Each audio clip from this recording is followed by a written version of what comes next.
Hi there, Mike Henry, and all the rest of you good people out there. I hope that you're all safe and sound and that health is with you.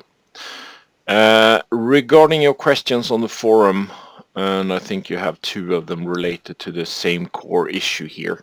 And I'm not quite sure I understand the problem, but if I interpretate and try to understand, I think it is that you want to create a flat pattern that you want to display correctly on a drawing. Now there are more or less automated ways of doing that if you set things up correctly. So I urge you to take up on the offer from Dave Walker to walk you through if there are outstanding issues or any further questions. So I think both of your questions would be answered by Dave. However, to your second question there of the day regarding rotating a view 90 degrees, that is not in the auxiliary views or aligned with them. I thought that, well, if you do not reach out to Dave, or if there is something that for some reason needs to be done this way, don't see why, but then I thought that I could show you some ways of doing that. Now, first things first, when rotating, I have created this ISO view here just so that I can come back to this view at all times.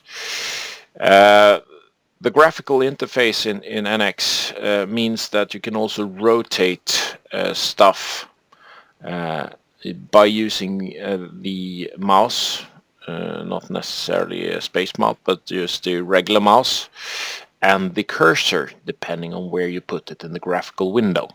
Now, the way you want to rotate this, I think, is by putting the cursor at the bottom of the screen, the graphical screen. Press the middle mouse button, hold it down.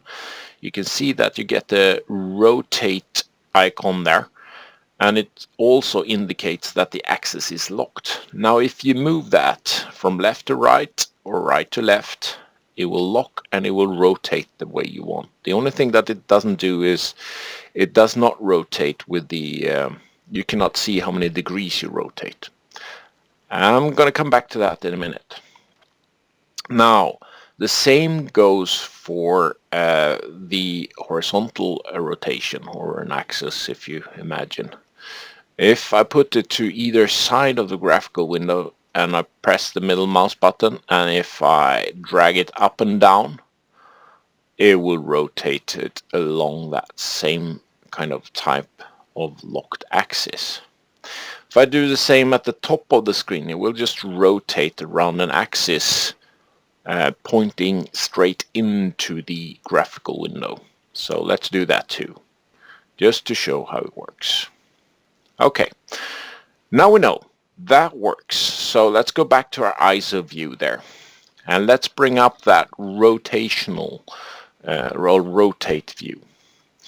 Now, you can do the same thing with this view up. So if you put the cursor at the bottom here and hold down mouse button, the middle mouse button, it will rotate with that locked axis.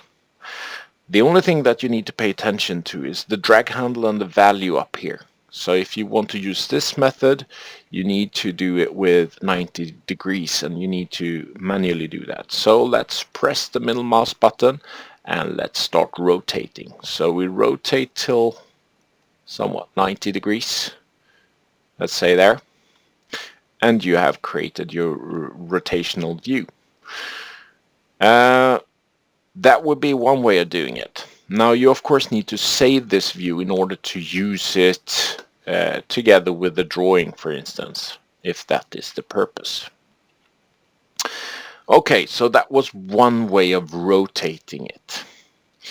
Now, if we go back to the ISO view here, and since you're reluctant to use the WCS, the work coordinate system, which I don't quite understand why. You can temporarily set it and then set it back if that would be the case. If not, let's say you do not want that, we turn that off.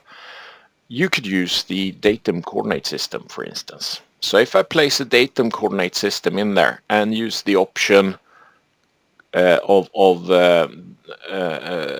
the current view, it's going to save me a datum coordinate system in the middle here.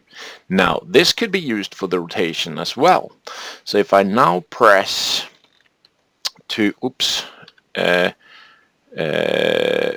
to rotate, you can lock the arbitrary rotation to the y-axis here in this case.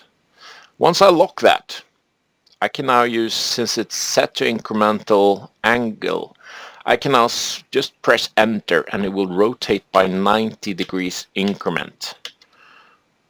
And I think that is somewhat close to what you want.